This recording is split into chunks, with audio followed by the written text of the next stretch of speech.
sorts, yes.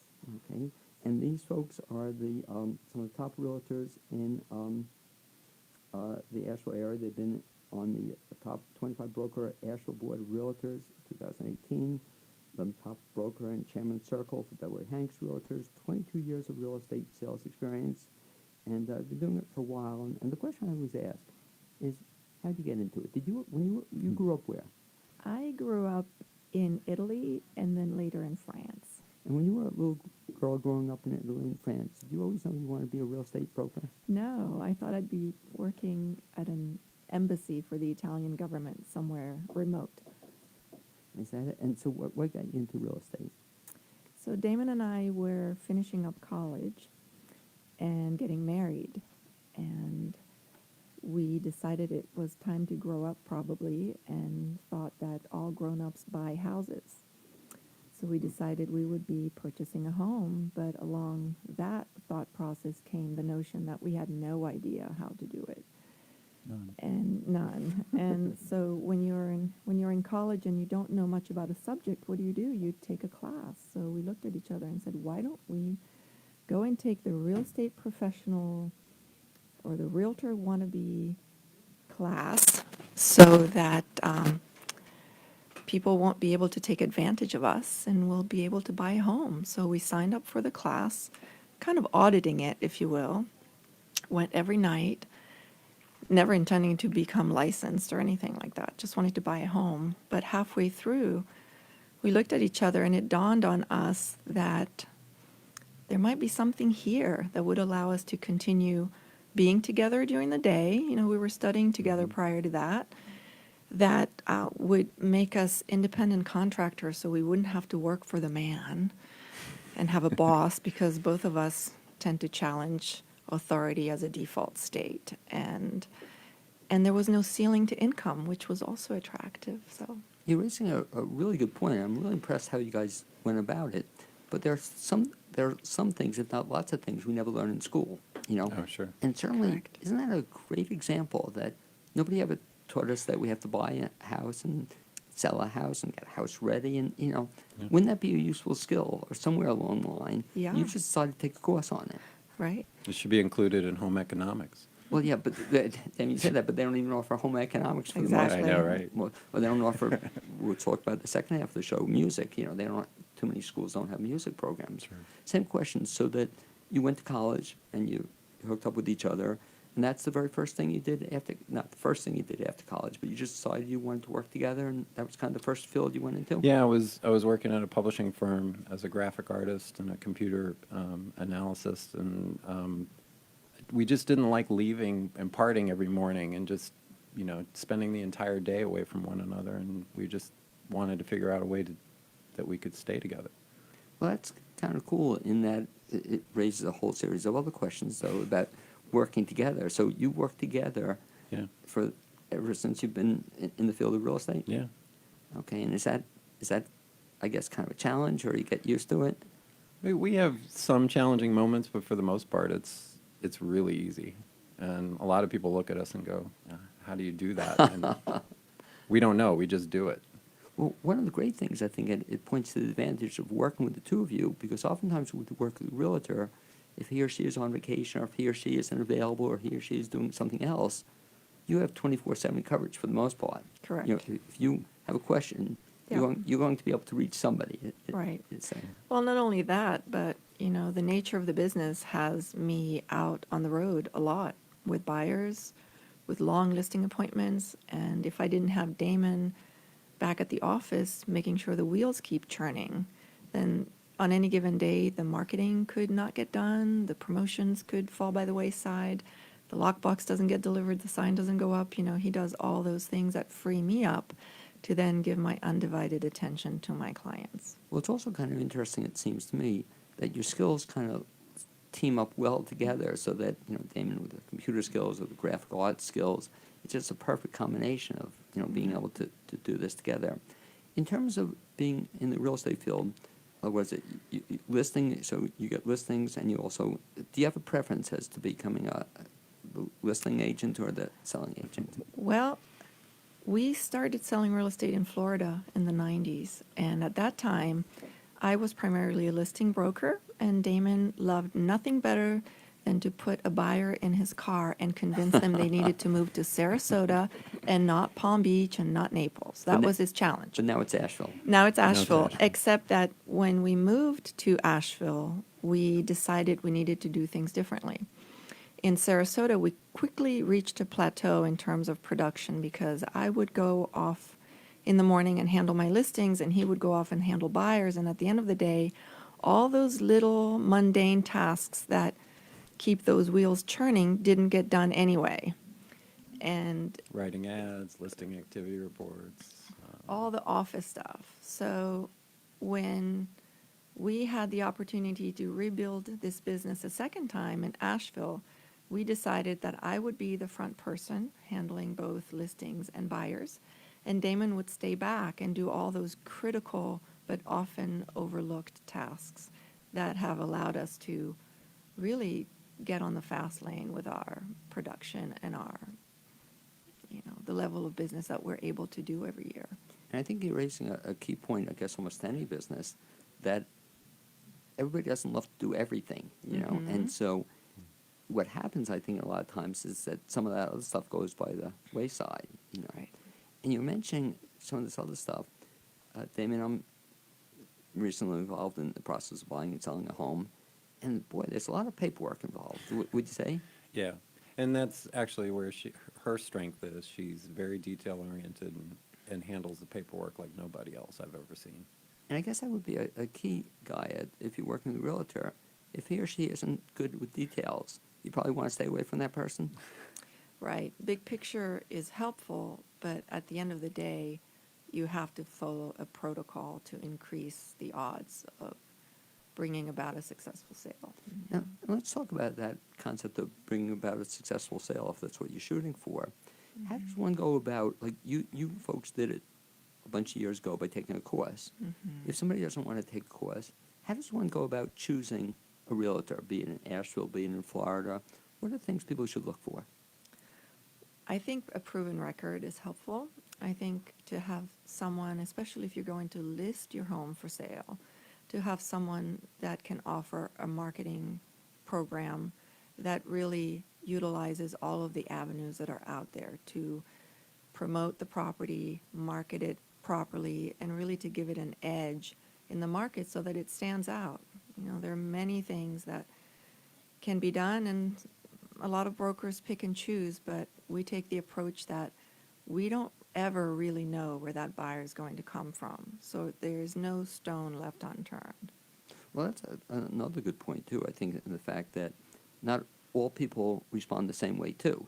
So some people may respond to Facebook, some people might respond to Instagram, email, whatever. If you just rely on one approach, you're kind of missing somebody. So you choose somebody with a proven track record.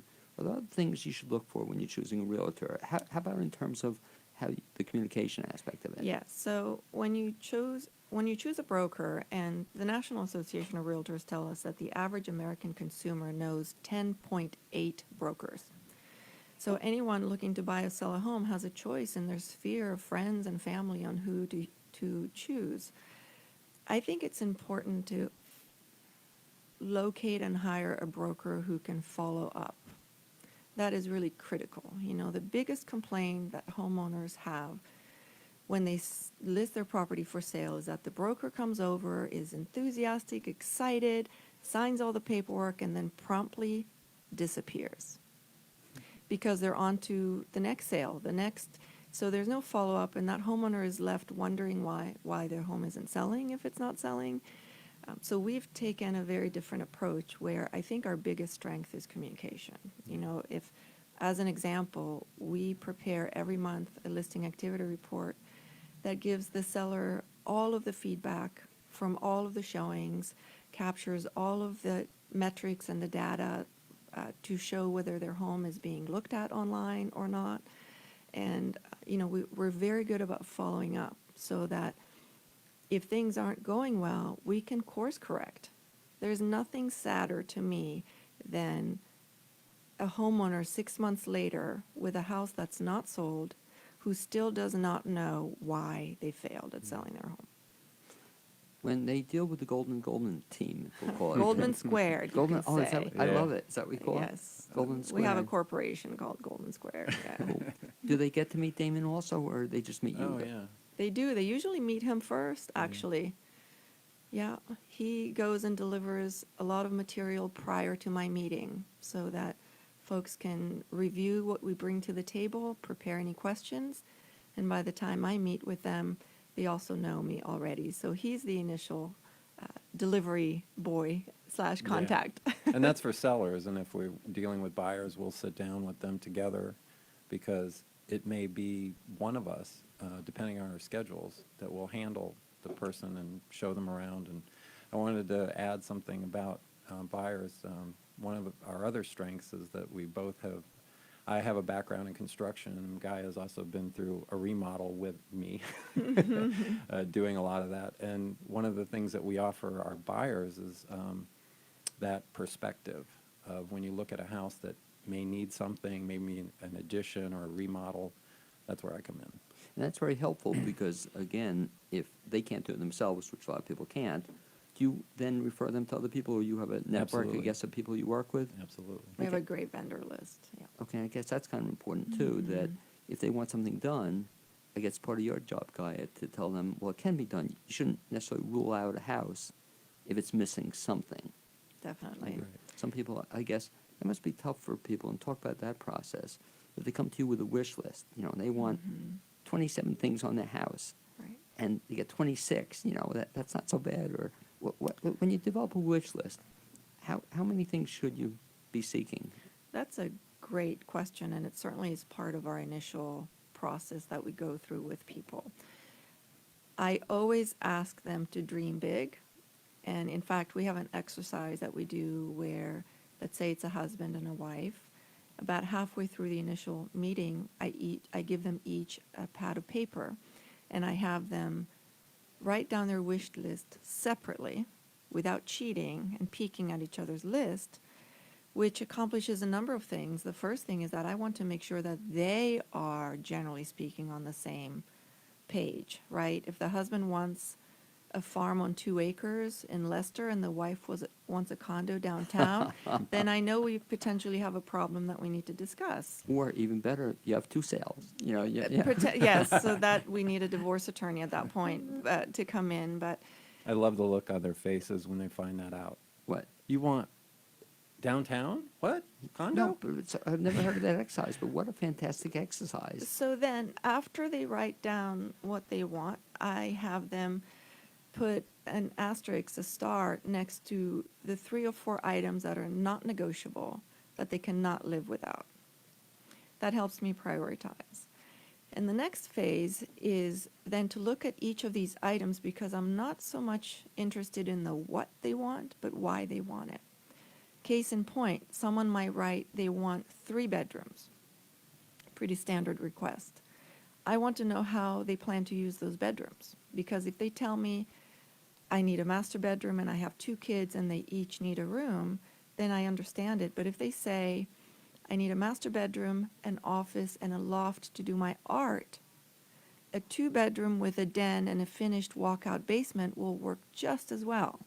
So if I don't ask that follow-up questions and only limit my search to 3-bedroom homes like they stated they wanted, we might miss out on that perfect house. Are we the only people, in terms of my wife and I, who have part of the need or the pets? How often do pets come into play? It's Asheville all the time. You are required to get a pet, get a tattoo, and buy a Subaru when you move here. Well, I love that. And I had a Subaru, we got rid of it, but we had pets. I once saw somewhere in Nashville, it was like 70% of the people own either a cat or a dog, and that would be low. But does that come into discussion when they work with you in terms of how it's going to work for the pet? Absolutely. For the pets? Yeah. Yeah, the one of the biggest things is like the fenced yard.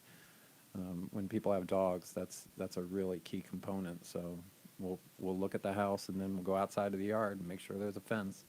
And back to what Guy had said, though, that's something, though, that can be added, though. Absolutely. If it doesn't have the fence, well, we can add it, or if it's relatively easy to add it. Right.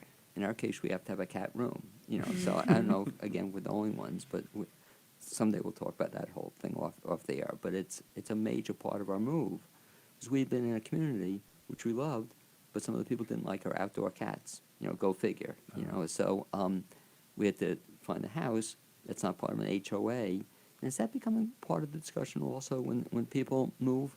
Is that sometimes both it can be a positive and a negative with the HOAs? It certainly can, especially folks who are moving to Asheville from large metro areas. They feel that they want not only the HOA with the covenants, but also a gate. You know, people are used to gated communities. We don't have many of those in Asheville because we don't need them. We don't have the crime to justify it, and it's just not in the culture to cloister yourself away and protect yourself in that way. We certainly have some, but what interests me about Asheville that I noticed right away is that you'll have a community where you can pull up to the main entrance and you can see clearly there used to be a gate. Interesting. The stone pillars are there, the little gatehouse is there perhaps, but it's been long decommissioned because why pay for a person to sit in that little house all day and the gate to be maintained when you just don't need it? Are you also seeing people, though, who were in an HOA and then they tell you, talk about a non-negotiable issue, they don't want an HOA. Do you see that at all? We do. Oh, sure. We do. And it's tricky in Asheville because, especially in the county, we are still paying the price of not having zoning laws years back that really allowed any type of usage continuous, contiguous to each other, that really should be kept separate. So what an HOA does do is that it maintains the residential character and it sets up a framework for how the residents are to interpret homeownership, if you will. And it ensures that someone doesn't move in next door who has different standards for how their front yard should look. Or And they don't have goats? I really don't mind goats, but when you start seeing pickup trucks on blocks with the engine sticking out and the license plate missing, that can be an issue. And we have some of that here. And so I guess it points out there are both advantages and disadvantages. Correct. And that's one of the things you go over with people. And in thinking back to Seinfeld and the Boca del Vista Right. community where the dad used to live in Florida, we just don't have that here. We're much more laid back. We'll talk about something else kind of uniquely Asheville, though, and both pros and cons to it, I guess, in terms of selling real estate. And that's people who want to have an Airbnb, Mhm. Oh, And yeah. explain that a little bit. I'm not as clear on that as I should be, that in parts of Asheville you can have an Airbnb, and in other parts you can't. Right. The city of Asheville's standpoint is that Airbnbs are detrimental to neighborhoods and erode the character of a neighborhood. When you have a home where every weekend different cars arrive, different people spend the weekend. If they're large homes, there might be several families that, come in with the intention to party and be loud and obnoxious and, leave their trash behind, back up into mailboxes, et cetera. That's sort of the city of Asheville's standpoint. There are exceptions, though, where in Asheville, if you are a homeowner, you can rent out part of your home as long as you, too, live there, so that you can keep an eye on the proceedings and welcome the guests and manage the guests.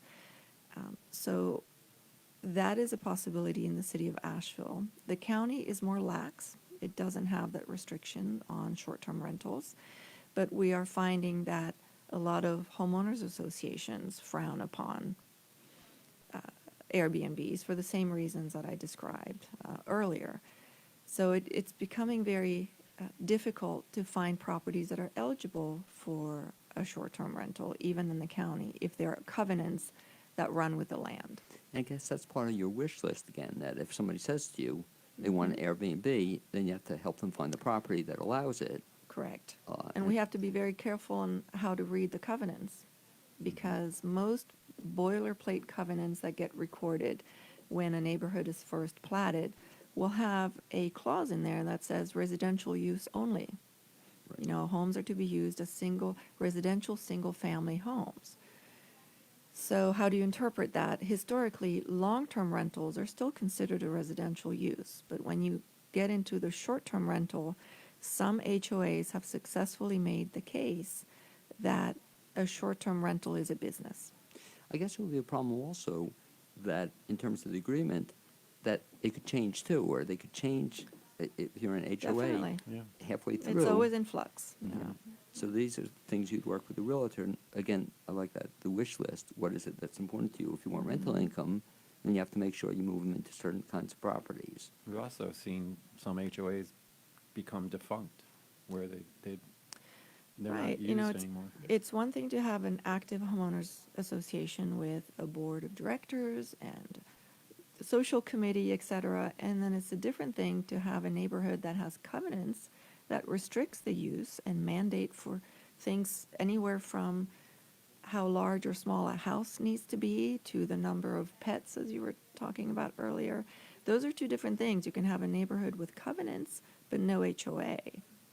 Well, and also, as Damon had said, it was kind of interesting that when you move into an area, it's one of the things you want to consider. Because I remember when we moved into Asheville, we wanted a development that was already developed, and we want to make sure that didn't fold or have financial problems.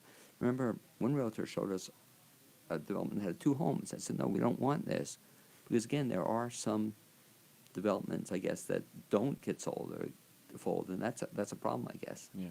Well, when did you move here? This was like 10, 11 years ago. Yeah. And first thing we asked, we wanted developments already developed with social activities, with people living there, as opposed to being the pioneers. Talk a little bit, guys, about the Asheville market right now in terms of both selling and buying. What's Asheville like? Well, people ask me about the market all the time. And the reality is that there are different segments of the market that do different things at different times. It's a very different landscape if you look at the 200,000 to 300,000 price range versus the $1.5 million and up price range. In the lower price range, it is still very much a seller's market, where a home that is reasonably priced in a decent area, in decent condition, will sell in a matter of days, often with multiple offers.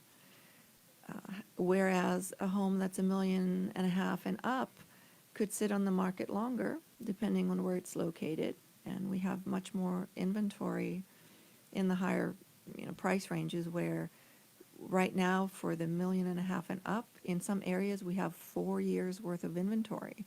We consider the market to be in balance when there's a 6-month supply of home. Here we On have both ends? Correct. So defined as, if not a single new listing came on the market as of today, and it took 6 months to sell everything that's currently on the market, we consider that to be a balanced market, where both buyers and sellers have a fair chance of doing well during the process. When you have 48 months of inventory, it's a skewed market where it really becomes a buyer's market, which you would expect in the higher price ranges, because the pool of eligible buyers shrinks dramatically. Yet Asheville is, in terms of people moving into it, still, as you said, because of the price range, tough to find houses if you Can want be. them in the $250,000, $300,000 range. It can be. But if you want to spend $1.5 million, Right. you'll get them a You house. have a lot more choice and leverage during the negotiations. That being said, there are neighborhoods, even in Asheville, where $1.2 million, $1.5 million is average. If you look at the Ramble and the Cliffs, those are almost entry-level homes there, and a home there will sit only for a matter of days if it's priced well. By the same token, if you're buying a home right now in Asheville, it's good to get, the mortgage rates are very favorable also, is that correct? Incredibly, yes. So that's They're- kind of a nice combination. Well, they're hovering right around 4%, which is historically, it's almost free money. Yeah. In fact, they're just under 4% as of this morning. And whether someone is buying their first home, or if they're looking to upsize their home, the rule of thumb is that a 1 percentage point fluctuation in the mortgage interest rate results with a 10% fluctuation in your buying power. So the rate goes down 1%, all of a sudden you can afford 10% more house and keep your payment the same. It's amazing. And remember double digits. Right, exactly. There was a time, Oh, yeah. In terms of being a realtor in Asheville, What's the favorite part about your job? I love that there's so much diversity in the lifestyles we have available here. There really is something for everyone. My favorite part is the look on people's face when we find that house. That's amazing. Yeah, it is great. And also, talking about the diversity, Gaia, in terms of Asheville, it's also in terms of, especially if you're into music, especially if you're a Tom Petty fan, this is the place to move. Is that right, Damon? Would you say that? It might be, yeah. Okay. Just so happens that Damon is also part of a, what's the name of the group again? Somewhat Petty. Some Petty. And Yeah, Tom, realtor by day, rock star by night. isn't that a great combination? Well, that's one of the things I admire about you both. I love that title. And you're going to see, by the way, if you stay with us for the second part of the show, you're going to hear Damon and his group do some Tom Petty stuff. But one of the things that does amaze me about the two of you is that you do some other things aside from selling real estate. Yeah. Well, talk about just some of the things. So I love how you described it. A realtor by day, rock star, and rock star. That's the official title? Well, no, it's just a silly name. How did you get into that whole thing, playing rock? I've been music? playing music since I was 18. I studied music at Manatee Community College and got an associate arts degree. I thought I was going to be a producer, but I just really like to play, so started with percussion and then went on to guitar and just love to sing. And one of the cool things about real estate, I guess, or having being in the real estate profession, it does give you flexibility to do other kinds of things. It sure and, does. and Gaia will need about a half an hour to just talk about some of the things you do in addition to being a real estate superstar as well. What else do you do in terms of, aside from just selling real estate? Well, I love to give back, and that sounds cliche, but Damon always jokes that if there's a committee or a board a mile away, I'll sniff it and join it. And that's kind of it. You know, when we moved to Asheville and had this incredible opportunity to rebuild a new life and only put in it what we wanted, my approach was that I was going to go out into the world and contribute to causes that I was passionate about and give back. So I was very involved with Rotary. I'm still very involved. I'm a past president of a local club here. I'm very involved with our temple. And generally speaking, join causes where I think I can make a difference and bring a spotlight. Well, I once heard also that's kind of good advice for people moving into Asheville. It's not just to see what Asheville can do for you. What was the Right. expression that what you can do for Asheville? Definitely. And that's kind of a cool thing about Asheville. Yeah. But aside from that, you also have something else that keeps you busy too. That you're the parents of how many children? We have 2 kids, and in fact, our household is very much in flux now because we just dropped them off to boarding school in Maine last week. Yeah. So we're discovering what it's like to be empty nesters and still trying it on for size and deciding how we feel about that. And I loved your post on Facebook recently, and the guy had this big smile, Damon. You know, I said, you look so sad. You know, it's Right. So it's the first time you've been empty nesters? Yes, Yeah. and that day was my birthday, so I mustered up a smile. Yeah. But the reality is that there have been tears just about every day. If any folks want to get in touch with what we call it, Goldman Squared. Best bet is how? By phone, you know, just Google me, Gaia Goldman. I will show up, but my phone is 828-713-2071. Okay, and Guy is also on Facebook, so is Yeah. Damon. Yeah. And I'd like to thank you for being my guest this first half hour on the Blaine's World Show. Absolutely. I'm going to have to play musical chairs because, Damon, we're not kicking you out, so we're going to Right. do something different for the first time. Guy is going to leave us, and as Damon sets up for a kind of a mini concert, thanks for coming on board. You're And welcome. Guy Thanks is- for having me. Okay, Guy is out of here. And I'd like to mention, as Guy is leaving, that support for this show and WPVM is underwritten by the Grail Movie House.